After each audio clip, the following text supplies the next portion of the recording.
माध्यमिक शिक्षा बोर्ड राजस्थान की उच्च माध्यमिक परीक्षा 2023 की तैयारी कर रहे सभी विद्यार्थियों का हमारे YouTube चैनल ओपन स्कूल में स्वागत है।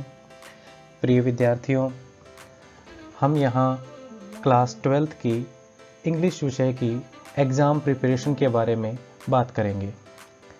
क्या आप जानते हैं कि हमारा वर्तमान का जो पाठ्यक्रम है, जो कि NCERT के द्वारा लागू है, यही पाठ्यक्रम वर्ष 2013 से लेकर वर्ष 2017 तक लागू था। इसका तात्पर्य यह है कि क्लास 12 इंग्लिश के अंदर चलने वाली बुक फ्लेमिंगो और विस्तस, ये दोनों ही बुक इन 2013 से लेकर 2017 तक के वर्षों में हमारे यहाँ लागू थी और इन्हीं की वजह से उन वर्षों के दौरान होने वाली सभी परीक्षाओं के प्रश्न पत्र हमारे लिए अत्यंत महत्वपूर्ण हैं, क्योंकि उन प्रश्न पत्र में पूछे गए जो क्वेश्चंस हैं वो हमारी आज की यानी 2023 की बोर्ड परीक्षा के लिए महत्वपूर्ण हैं। तो प्रिय विद्यार्थियों, इस वीडियो के दौरान हम वर्ष 2013 के बोर्ड परीक्षा प्रश्न पत्र में पूछे गए सभी पाठ्य पुस्तक के प्रश्नोत्तर जो कि फ्लेमिंगो और विस्तस से पूछे गए हैं और जो वर्तमान परीक्षा 2023 के लिए महत्वपूर्ण हैं, उन प्रश्नों को उत्तर सहित समझेंगे। मैं आपके साथ उन सभी प्रश्नों का हिंदी अनुवाद और उत्तर की हिंदी व्याख्या सहित आपको समझाने जा रहा हूं, तो बने रहिए हमारी वीडियो के साथ। यह वीडियो आपके लिए 2023 बोर्ड परीक्षा के लिए अत्यंत महत्वपूर्ण सिद्ध होगा। आइए देखते हैं सीनियर सेकेंडरी एग्जाम 2013 इंग्लिश में हमारी पाठ्य पुस्तक से कौन कौन से प्रश्न। सबसे पहले हम इन प्रश्नों को देख लेते हैं जो कि प्रश्न पूछे गए थे और कुछ ही देर में हम इन प्रश्नों के उत्तर आगे देखने वाले हैं। पहला प्रश्न हमारी कविता एलिमेंट्री स्कूल क्लासरूम से पूछा गया था 2013 में। दूसरा प्रश्न कीपिंग क्वाइट कविता से पूछा गया था। तीसरा प्रश्न रोड साइड स्टैंड कविता से पूछा गया था और चौथा प्रश्न आंट जेनिफर्स टाइगर्स कविता से पूछा गया था। वर्ष 2013 के सेकंड पार्ट में जो पहला प्रश्न था द लास्ट लेसन, जो कि हमारा पहला पार्ट है, उससे पूछा गया था। दूसरा क्वेश्चन लॉस्ट स्प्रिंग पार्ट से हमारे यहाँ पूछा गया था। तीसरा प्रश्न इंडिगो का पार्ट से पूछा गया था और चौथा प्रश्न जो है वो डीप वाटर लेसन से हमारे यहाँ पर पूछा गया था। इसके अगले भाग में हमारे यहाँ बड़े क्वेश्चन पूछे गए थे, जो कि क्वेश्चन द रेड ट्रैप्स जो था उस पार्ट से था और अगला क्वेश्चन जो है वो पोइट और पैनकेक्स, जो कि एक अलग सा पार्ट है, इससे पूछा गया था। और इससे आगे के जो प्रश्न थे वो टाइगर किंग वाला जो भविष्यवाणी सच हुई थी उसके बारे में अंदर पूछा गया है और सदाओ वाला जो पार्ट है द एनिमी, उससे पूछा गया था। आखिरी जो हिस्सा है इसके अंदर पहला प्रश्न जो है वो है द थर्ड लेवल से, चार्ली वाले पार्ट से। दूसरा क्वेश्चन पूछा गया है journey to the end of the earth वाले पार्ट से। अगला क्वेश्चन पूछा गया है जो कि एक पिता और बेटी का पार्ट है, जैक एंड जो शुड विजार्ड हिट मॉमी से पूछा गया है। और अंतिम प्रश्न जो था वो on the face of it dairy और लेम के बारे में। यहाँ हम अब एक एक करके सभी प्रश्न जो कि वर्ष 2013 में पूछे गए थे और आज हमारे सिलेबस के लिए बहुत ही महत्वपूर्ण हैं, उनको देखने वाले हैं। Question 1, what should governors, inspectors and visitors do to improve the miserable conditions of slum children. यानी ये जो क्वेश्चन पूछा गया है ये हमारी कविता पूछा गया है an elementary school classroom in slum से। क्या पूछा इन्होंने कि व्हाट गवर्नर्स यानी सरकार के जो अधिकारी हैं, उन गवर्नर्स अधिकारियों को जो विद्यालय खोलते हैं, इंस्पेक्टर्स जो निरीक्षक हैं, एंड विजिटर्स जो आगंतुक विद्यालय देखने के लिए जाते हैं, उन लोगों को डू करना चाहिए क्या करना चाहिए इन लोगों को इम्प्रूव, सुधारने के लिए द मिजरेबल कंडीशन, दयनीय स्थिति ऑफ स्लम चिल्ड्रन, स्लम में रह रहे उन झुग्गी झोंपड़ियों में के क्लासरूम में पढ़ रहे बच्चों के लिए इन लोगों को क्या करना चाहिए। यहाँ आंसर देखिए, द पोइट, कवि, अर्ज यानी जोर देता है, कहता है, आग्रह करता है, the governor, teacher, inspector and visitor, इन सभी से to take the slum children, इन स्लम के बच्चों को ले जाएं, आउट ऑफ द स्लम, कहाँ ले जाएं, स्लम यानी झुग्गी झोंपड़ी वाले हिस्से से, इलाके से बाहर ले जाएं, वेयर दे कैन स्टडी, जहां वे बच्चे पढ़ सकते हैं, प्ले, खेल सकते हैं, एंड एंजॉय नेचर, और प्रकृति का आनंद ले सकते हैं। तो उत्तर एक बार देखते हैं, द पोइट अर्जेस, पोइट आग्रह करता है governors, teachers, inspectors and visitors से कि टेक द स्लम चिल्ड्रन, कि वो बच्चों को, स्लम के बच्चों को बाहर ले जाएं, आउट ऑफ द स्लम, झुग्गी झोंपड़ियों से, वेयर, जहां दे कैन स्टडी, वे पढ़ सकते हैं, प्ले, खेल सकते हैं, एंड एंजॉय नेचर, और प्रकृति का आनंद ले सकते हैं। Question number 2, what is the theme of the poem keeping quiet, जो हमारी कविता है कीपिंग क्वाइट की, इसका मुख्य विचार क्या है, इसका आइडिया क्या है, इसका सारांश क्या है, समरी क्या है, ये पूछा गया है कीपिंग क्वाइट से। आंसर देखिए, the poet asks all the human beings to stop all activities for some time, we should spend a few moments in introspection, it will help us to take corrective steps. अर्थात यहां देखिए, the poet ask, कवि कहता है, आग्रह करता है, all the human beings, सभी मानव जाति से, सभी मनुष्यों से, टू स्टॉप, रोकने के लिए, ऑल द एक्टिविटीज, उनकी सभी गतिविधियों को रोकने के लिए कह रहा है, फॉर सम टाइम, कुछ समय के लिए, सिर्फ कुछ समय के लिए अपनी गतिविधियों को आप लोग रोक दीजिए। वी शुड स्पेंड यानी हमें बिताना चाहिए, अ फ्यू मोमेंट्स, कुछ हमारे जो क्षण हैं, हमारे जीवन के कुछ क्षण हैं, उसमें हमें हमारी गतिविधियों को रोक करके इंट्रोस्पेक्शन का मतलब है आत्मनिरीक्षण करना चाहिए। हमें क्या करना चाहिए, आत्मनिरीक्षण करना चाहिए। आत्मनिरीक्षण से तात्पर्य है कि जो मैं कर रहा हूं, क्या मैं सही कर रहा हूं, क्या मैं गलत कर रहा हूं, मैं किस दिशा में जा रहा हूं, इसे कहा जाता है इंट्रोस्पेक्शन। तो कुछ देर के लिए हमें सारी गतिविधियों को रोककर हमारा ध्यान इंट्रोस्पेक्शन पे लगाना चाहिए, आत्मनिरीक्षण कर देना चाहिए, ताकि इट विल हेल्प अस, ये हमको मदद करेगा, to take corrective steps. Corrective steps का मतलब है कि सही दिशा के अंदर हम हमारे कदम बढ़ा सकेंगे। यदि हमें ये पता होगा कि हम जो कर रहे हैं वो सही है या गलत है, तो हम सही दिशा में आगे उसके लिए उपाय कर सकते हैं, और अन्यथा हम उसी गलत दिशा के अंदर आगे बढ़ते जाएंगे। Question number 3, Why do some car owners stop at the stand? ये प्रश्न पूछा गया है ए रोड साइड स्टैंड कविता से, जहां पर हमें पता है कि एक जो किसान है वो एक सड़क के किनारे, एक हाईवे के किनारे जो है एक स्टैंड लगा के बैठा हुआ है, और उस स्टैंड पर वो जो है वाइल्ड बेरीज और जो है स्क्वाश बेच रहा है।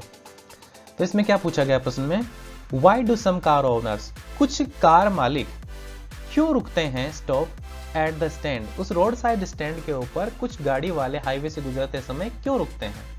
आंसर है, the rich people stop their cars, अमीर लोग अपनी गाड़ियों को रोकते हैं, for their own selfish needs, oven यानी स्वयं की, सेल्फिश यानी स्वार्थ भरी हुई, नीड्स आवश्यकताओं के लिए, रादर देन बजाय, हेल्पिंग द पुअर, गरीब लोगों की मदद करने के बजाय ये कार वाले लोग, जो अमीर लोग हैं, वो रुकते हैं अपनी आवश्यकताओं के लिए। जैसे कि आपने पोएम में पढ़ा होगा कि कोई व्यक्ति वहां पर रुक रहा है रास्ता पूछने के लिए, कोई व्यक्ति वहां पीछे मुड़ने के लिए रुक रहा है, और कोई व्यक्ति जो है वो वहां पर गैस या पेट्रोल लेने के लिए रुक रहा है, जो कि किसान की किसी भी प्रकार से मदद नहीं कर रहे हैं। Question number 4, how is aunt Jennifer surrounded by ordeals? प्रश्न पूछा गया है आंट जेनिफर्स टाइगर्स कविता से। तो हाउ यानी कैसे आंट जेनिफर इस कविता के अंदर सराउंडेड घिरी हुई है बाय ऑर्डियल्स। ऑर्डियल का मतलब होता है कठिन अनुभव, यानी जीवन में वो कड़वाहट से या कठिन अनुभवों से या कठिनाइयों से किस प्रकार से घिरी हुई हैं। आंसर है aunt Jennifer is surrounded by the ordeals of the heavy responsibilities of her married life. यानी आंट जेनिफर सराउंडेड यानी घिरी हुई है, आंट जेनिफर घिरी हुई है ऑर्डियल्स कठिन अनुभवों से। किसके कठिन अनुभवों से? ऑफ हैवी रेस्पॉन्सिबिलिटीज, हैवी यानी भारी, और रेस्पॉन्सिबिलिटीज का अर्थ हो गया जिम्मेदारियों से, भारी जिम्मेदारियां हैं उनके ऊपर।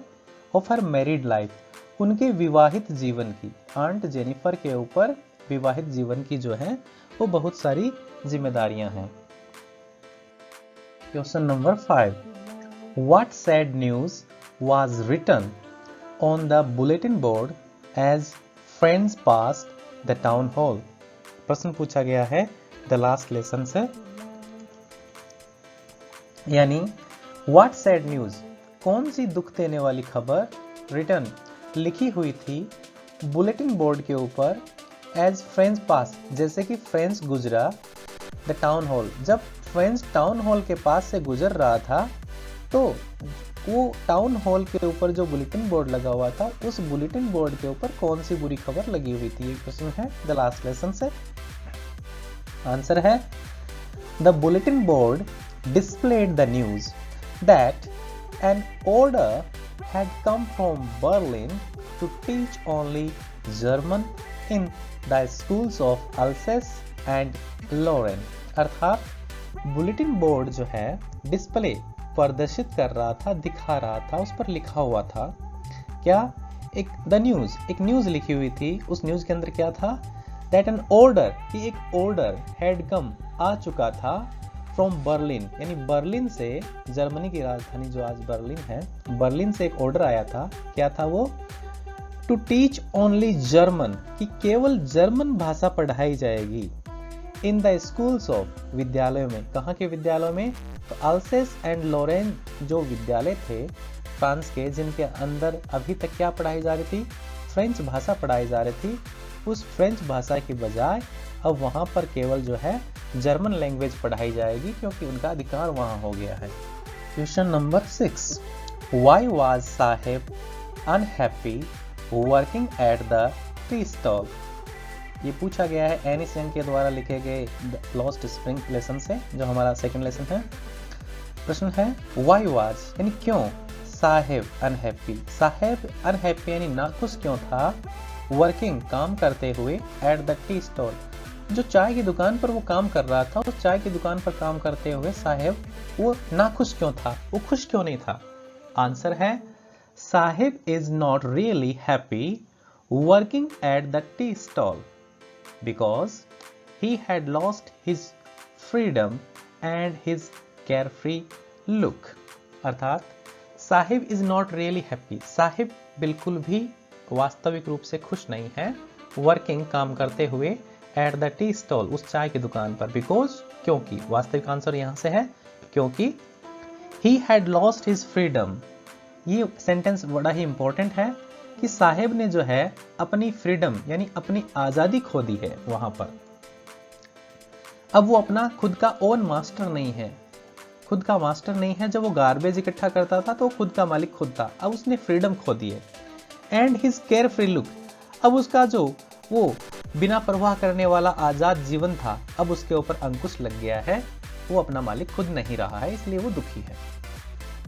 Question number 7, who led Gandhi to Champaran and why. Gandhi ji को चंपारण कौन लेकर के गया? लेड यानी लेकर के गया, उनकी अगुवाई की उन्होंने लेके गया उनको आगे, चंपारण और क्यों। ये हमारा क्वेश्चन जो है वो इंडिगो लेसन से पूछा गया है। आंसर है Rajkumar Shukla, a farmer from Champaran, led Gandhi to Champaran to seek help in the miseries of the indigo rights. अर्थात एक व्यक्ति था, आप सभी जानते हैं, जिनका नाम था राजकुमार शुक्ला। ये एक पीजेंट थे, एक फार्मर थे, किसान थे। ये कहाँ से आए थे? चंपारण से आए थे। ये गांधी जी को लेकर गए चंपारण टू सीक हेल्प, मदद की तलाश में, उनसे मदद चाहते थे। किसमें? मीजरीज, जो कठिनाइयां थी, जो समस्याएं थी, ऑफ इंडिगो राइट्स, जो विवाद था इंडिगो की फसल का, उस विवाद के अंदर जो जमींदार थे, उन जमींदारों में और ये जो पीजेंट्स किसान थे, इनके अंदर आए दिन जो विवाद चल रहे थे, उन विवादों से बचने के लिए, उनके विषय में मदद मांगने के लिए वो गांधी जी को लेने के लिए राजकुमार शुक्ला आया था। Which misadventure makes Douglas decide to get an instructor to overcome his fear of water? Question number 8 पूछा गया है डीप वाटर से। देखिए, विच यानी कौन सा, मिस एडवेंचर यानी होता है एक प्रकार की दुर्घटना, एक बुरी बात। ऐसा उसके साथ क्या बुरा हो गया था जिसने डगलस को मजबूर किया था, निश्चय करा दिया था उसका पक्का, टू गेट, कि वो जो है किसी इंस्ट्रक्टर यानी किसी प्रशिक्षक को, सिखाने वाले को, यानी तैरना सिखाने वाले को, इस पार्ट की अगर बात करें तो तैरना सिखाने वाले को हायर करेगा, उसकी सेवाएं लेगा। तो ओवरकम यानी दूर करने के लिए, विजय पाने के लिए। किस चीज पर विजय पाने के लिए? हिज फियर, अपना डर, ऑफ वाटर, पानी का जो डर विलियम डगलस को था, वो उसने क्यों निश्चय किया कि उसको ऐसा करना चाहिए? Answer, a misadventure at the YMCA pool wherein Douglas was thrown into the deeper end of the pool by a big boy made Douglas afraid of water। यानी एक मिसएडवेंचर, एक दुर्घटना टाइप उसके साथ हो गई थी एट द YMCA पूल, यानी विलियम डगलस के साथ जब वो YMCA के पूल में, उसे तालाब के अंदर तैरने के लिए गया था, स्विमिंग पूल मान लीजिए, वेयर इन, जहाँ पर विलियम डगलस जो है वो तैरना सीखने के लिए YMCA पूल गया था, वेयर इन यानी जहाँ पर, डगलस वाज थ्रोन, डगलस को फेंक दिया गया था, इनटू द डीपर यानी होता है गहराई वाले हिस्से में, एंड ऑफ द पूल, उस पूल के गहरे वाले हिस्से में उनको फेंक दिया गया था विलियम डगलस को, बाय ए बिग बॉय, एक बड़े लड़के के द्वारा। और इसी घटना ने made Douglas afraid of water, Douglas को हमेशा हमेशा के लिए पानी के प्रति डर से ग्रस्त कर दिया था। Question number 9, who was Edla, how did she change the peddler's behaviour? Question पूछा गया है द रेड ट्रैप पार्ट से। हु वाज एडला यानी एडला कौन थी, ये एडला नाम की लड़की कौन थी, एंड हाउ कैसे, सी चेंज उसने बदल दिया, उसने परिवर्तित किस प्रकार से कर दिया, द पैडलर्स, वो जो रेड ट्रैप बेचने वाला था, वो जो चोर था, वो जो घुमंतु व्यक्ति था, उसके व्यवहार को उस एडला नाम की लड़की ने कैसे परिवर्तित किया? आंसर देखिए, मिस एडला विल्मेंसन, एडला का जो पूरा नाम था वो था miss Edla Willmansson, is the eldest daughter, वो सबसे बड़ी लड़की है, ऑफ द ओनर, मालिक की, ऑफ द रैम्सो आयरन वर्क्स, यानी ये जो लोहे के कारखाना था रैम्सो नाम का, उस कारखाने के मालिक की ये मिस एडला विल्मेंसन लड़की थी, जहां पर वो रेड ट्रैप सेलर जो था वो आकर के आराम कर रहा था। She is not at all pretty, Edla की बात की जाए तो एडला ज्यादा खूबसूरत बिल्कुल भी नहीं है, प्रिटी यानी सुंदर, बट लेकिन सी सीम्स टू बी मॉडेस्ट, वो विनम्र है, एंड क्वाइट शाई, एक प्रकार से शर्मिला व्यवहार उसका है। यानी एडला की बात की जाए तो एडला, पहला पॉइंट था कि वो रैम्सो आयरन वर्क के मालिक की बेटी थी, दूसरा वो प्रीटी नहीं थी, तीसरा वह उदार चरित्र वाली लड़की है, क्वाइट शाई, शर्मीली है। She has great persuasive power, persuasive का मतलब होता है किसी को राजी करना, किसी को मनाना, तो इस लड़की के अंदर किसी भी व्यक्ति को राजी करने की, मनाने करने की एक शक्ति थी, इसलिए उसके पिता ने उसको भेजा था।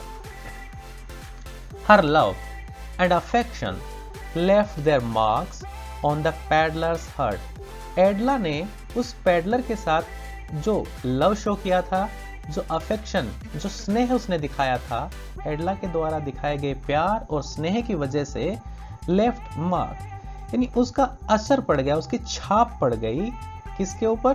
द पैडलर्स हर्ट, पैडलर के हृदय पर उनकी छाप पड़ गई कि इस अच्छी लड़की, इसने मेरे साथ बहुत ही अच्छा किया है।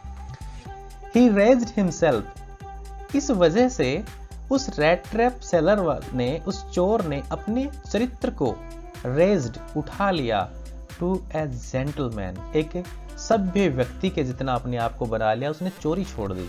ही लेफ्ट 30 क्रोनोर्स, उसने 30 क्रोनोर छोड़े, टू द राइटफुल ओनर, उस किसान के लिए जिसके घर पर उसने चोरी की थी, उसके लिए 30 क्रोनोर छोड़े। ही इवन लेफ्ट ए लेटर, और उसने एक लेटर छोड़ा, एंड ए रेट ट्रैप, और एक चूहेदानी, छोटी सी चूहेदानी छोड़ी, एज क्रिसमस प्रेजेंट फॉर एडला, एडला के लिए क्रिसमस के गिफ्ट के रूप में। यानी एडला ने जो उसके साथ व्यवहार किया तो उससे उसका चरित्र बदल गया, उसने अपने आप को एक जेंटलमैन बना लिया, और उसके बाद उसने जो चोरी की थी वो चोरी के रुपए वापस लौटा दिए। और दूसरा, जाते जाते एडला के लिए एक लेटर जिसमें उसने थैंक कहा था कि मेरे साथ आपने अच्छा व्यवहार किया है, और दूसरा एक छोटी सी चूहेदानी इस दुनिया के बारे में बताते हुए कि दुनिया एक चूहेदानी है और उसमें लालच से फंस जाता है लोग। क्वेश्चन नंबर 10, ये बहुत ही महत्वपूर्ण प्रश्न है। How did the prediction of the astrologer about the king of Pratibandapuram come true। Prediction का अर्थ होता है भविष्यवाणी, कि किस प्रकार से जो भविष्यवाणी थी, एस्ट्रोलॉजर यानी ज्योतिषी की जो भविष्यवाणी थी, किसके बारे में? अबाउट द किंग, जो टाइगर किंग मान लीजिए या फिर जुंगजुंग बहादुर मान लीजिए, उन राजा के बारे में जो भविष्यवाणी उन्होंने की थी वो कैसे सच हुई। भविष्यवाणी क्या थी कि इस राजा की जो मृत्यु है वो किसके द्वारा होगी? एक टाइगर के द्वारा होगी। तो ये भविष्यवाणी सच कैसे हुई? राजा ने तो पूरी कोशिश की थी, तो फिर भी सच कैसे हुई? आंसर देखिए, the chief astrologer had predicted that a tiger would cause the Kings death and he should be aware of the 100 tiger. यानी जो चीफ एस्ट्रोलॉजर थे राजा के, यानी मुख्य जो ज्योतिषी थे, उन्होंने प्रेडिक्ट किया था, भविष्यवाणी की थी, दैट ए टाइगर, कि एक बाघ, वुड कॉज, कारण बनेगा, द किंग्स डेथ, जुंगजुंग बहादुर की मृत्यु का कारण एक बाघ होगा, and he should be aware, और राजा को सावधान होना चाहिए, ऑफ द 100 टाइगर, जो 100वां बाघ है उससे राजा को बिल्कुल सावधान रहने की जरूरत है। The king decided to kill 100 tigers। उस ज्योतिषी की भविष्यवाणी को झूठा साबित करने के लिए राजा ने निश्चय किया, किल, मारने का, 100 टाइगर, 100 टाइगर मारने का। The king killed 99 टाइगर्स, राजा ने ऐसे करते करते 99 बाघ मार दिए। बट, लेकिन when he shot the 100th tiger, लेकिन जब उसने 100वें बाघ को मारा, the bullet missed, गोली निशाना चूक गई, द एम, निशाना चूक गई, and only fainted the tiger, केवल बाघ बेहोश हुआ। राजा ने सोचा कि वो मर गया। द किंग थॉट, राजा ने सोचा, that he had killed the 100 tiger, राजा ने सोचा कि उसने 100वें बाघ को मार दिया है, लेकिन 100वां बाघ गोली की आवाज की वजह से केवल बेहोश हो गया था क्योंकि वो कमजोर था। सम डेज लेटर, कुछ दिनों बाद, ऑन हिज सन्स बर्थडे, राजा के बेटे के जन्मदिन के अवसर पर, ही बॉट, राजा ने खरीदा, अ वुडन टॉय टाइगर, एक वुडन का, लकड़ी का एक बाघ खरीदा अपने बेटे के लिए गिफ्ट देने के लिए। लेकिन हुआ क्या? अ स्लीवर, स्लीवर एक बारीक फांस या सली, from its rough surface, rough यानी खुरदरा, सरफेस यानी सतह, जो खिलौना था बाघ का वो किसी अनाड़ी, किसी प्रशिक्षित खाती के द्वारा बनाया गया था, जिसके ऊपर सफाई नहीं की गई थी, तो उसके ऊपर एक प्रकार से कील जैसे, कांटे जैसे या सड़ी जिनको अपन अपनी भाषा में कहते हैं, वो निकली हुई थी। तो उनमें से एक स्लीवर राजा के हाथ के अंदर पायस्ट यानी चुभ गई। अल्टीमेटली, और अंततोगत्वा, द इन्फेक्शन, जो संक्रमण था अंगुली का या हाथ का, प्रूव फैटल, वो घातक सिद्ध हुआ। 10 द टाइगर किंग डाइड, बाघ राजा की मृत्यु हो गई, and the prediction proved true, और भविष्यवाणी सच सिद्ध हो गई। Question number 11, how does doctor Sadao's humanity get victory over all other factors? Question पूछा गया है द एनिमी पार्ट से। Doctor Sadao's, in doctor Sadao की ह्यूमैनिटी, मानवता, डॉक्टर सदाओ की जो मानवता थी उसकी विजय हुई, जीत हुई। ऑल अदर फैक्टर था उसमें देशभक्ति का, यानी उस अमेरिकन को जब उन्होंने बचाया था तो उन्होंने देश से गद्दारी की थी, लेकिन उन्होंने मानवता को बचा लिया था क्योंकि घायल व्यक्ति को उन्होंने बचाया था। तो प्रश्न में पूछा गया है कि सभी चीजों के ऊपर मानवता की जीत किस प्रकार से डॉक्टर सदाओ के लिए हुई थी? आंसर है, Sadao set aside all patriotic and personal prejudices and in treating the American upheld only humanity. अर्थात सदाओ ने सेट असाइड, साइड में रख दिया था, दूर कर दिया था, ऑल पैट्रियोटिक, देशभक्ति, पैट्रियोटिक यानी देशभक्ति से संबंधित, एंड पर्सनल, व्यक्तिगत, प्रीजुडाइस यानी पूर्वाग्रह। पूर्वाग्रह का मतलब होता है कि हम किसी के बारे में पहले से ही एक विचारधारा बना करके रखें। तो सदाओ ने उस अमेरिकन सोल्जर के बारे में उसको बचाते हुए देशभक्ति को और व्यक्तिगत पूर्वाग्रह को साइड में रख दिया था, एंड इन ट्रीटिंग, और इलाज करते हुए अब द अमेरिकन, उस अमेरिकन का जब वो इलाज कर रहे थे, अपहेल्ड, उन्होंने बनाए रखा, ऊपर रखा, ओनली ह्यूमैनिटी, केवल मानवता को उन्होंने सबसे ऊपर रखा। He even ignored the inconvenience caused to his wife due to the displeasure of the servant. Sadao ने इग्नोर, अनदेखी तक कर दी, इनकन्वीनियंस, जो असुविधा हो रही थी, कॉज टू हिज वाइफ, उनकी पत्नी जो हाना थी उनको असुविधा हुई थी, due to displeasure of the servant, उनके घर पर जो नौकर थे उनकी नाखुशी से, उनकी बेरुखी से उनकी पत्नी को बहुत समस्या हो रही थी, उनको भी उसने अनदेखा कर दिया मानवता को बचाने के लिए। दस, इस प्रकार with him human consideration overweighed all other consideration, उन्होंने केवल मानव मूल्यों का, मानवीय सोच का ध्यान रखा, आउटवेड, सारी चीजों को नीचा कर दिया, केवल मानवता को उन्होंने यहाँ पर ऊपर रखा। तो उन्होंने उस घायल अमेरिकन को बचाया, ना कि देशभक्ति और अन्य चीजों के बारे में उन्होंने कुछ सोचा। क्वेश्चन नंबर 12 है, why do people in modern world want to escape? प्रश्न पूछा गया है द थर्ड लेवल पार्ट से। पीपल, लोग, इन द मॉडर्न वर्ल्ड, आधुनिक दुनिया में लोग जो हैं एस्केप, बचकर क्यों निकलना चाहते हैं, बचना क्यों चाहते हैं, हर किसी परिस्थिति से लोग क्यों बचना चाहते हैं? आंसर है, life in the modern world is full of harsh realities of life, insecurity, fear, war, worries and stress. So people want to escape into a wishful world. देखिए, लाइफ, जीवन, इन मॉडर्न वर्ल्ड, आधुनिक दुनिया में जीवन जो है is full, भरा हुआ है, हार्श, कड़वे, कठिन, रियलिटीज, वास्तविकताओं से, कड़ी वास्तविकताओं से जीवन भरा हुआ है जिंदगी की, जैसे कि इनसिक्योरिटी, असुरक्षा की भावना लोगों में है, फियर है यानी डर है, वॉर, युद्ध की चिंता है, वरीज, अन्य उनको चिंताएं हैं, एंड स्ट्रेस, लोगों में सबसे ज्यादा आज के दिन परिस्थितियों को हैंडल करने का तनाव रहता है।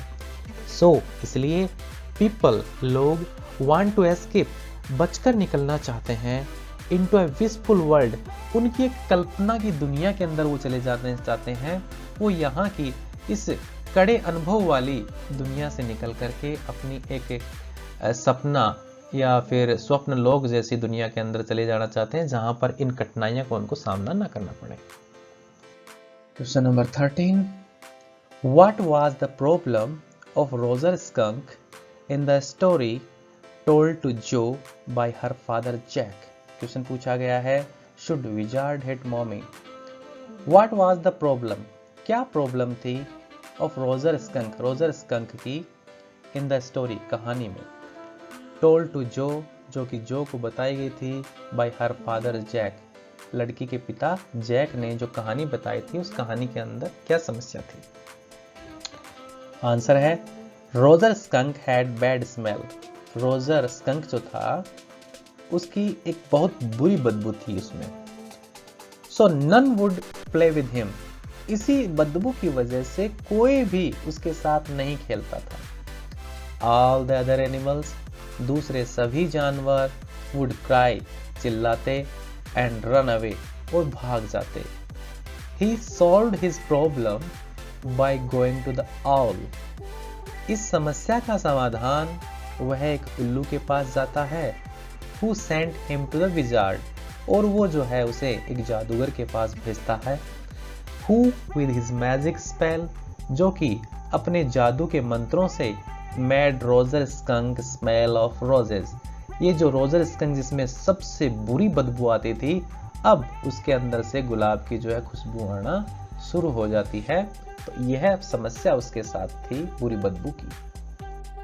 Question number 14, what example does mister Lamb give to avoid inferiority complex in Derry's mind? On the face of it part से प्रश्न पूछा गया है। What examples, कौन से उदाहरण does Mr. Lamb give, mister Lamb देते हैं to avoid, दूर करने के लिए, inferiority complex, असुरक्षा की भावना जो है in Derry's mind, डेरी के दिमाग के अंदर जो खुद के प्रति आत्मग्लानि वाली जो स्थिति है उसकी, कि भाई खुद के प्रति खुद को नीचा दिखाता है वो। आंसर है mister Lamb inspire Derry by telling him not to focus on the shortcomings of life and his handicap. Mister Lamb जो एक बूढ़ा व्यक्ति है, इंस्पायर प्रेरित करता है डेरी को बाय टेलिंग हिम, यह बताते हुए कि नॉट टू फोकस, आप ध्यान मत दीजिए, अपना केंद्र, ध्यान का केंद्र वहां मत रखिए, ऑन द शॉर्ट कमिंग्स, बुरी चीजों की तरफ, मुश्किलों की तरफ, ऑफ लाइफ, जीवन की जो मुश्किलें हैं उनकी तरफ ध्यान मत दीजिए, एंड इज हैंडीकैप, और आपकी विकलांगता के ऊपर आप ध्यान मत दीजिए। उसने डेरी से कहा he should try to enjoy the blessings of life, उन्होंने कहा कि तुम्हें कोशिश करनी चाहिए एंजॉय, आनंद लेने की, द ब्लेसिंग्स, जो अच्छी चीजें हैं जीवन की, यानी तुम्हारे पास पैर हैं, हाथ हैं, सब कुछ है, आंखें हैं, सिर्फ तुम्हारा चेहरा जला हुआ है, उसकी वजह से तुम्हें दुनिया से दूर नहीं भागना चाहिए।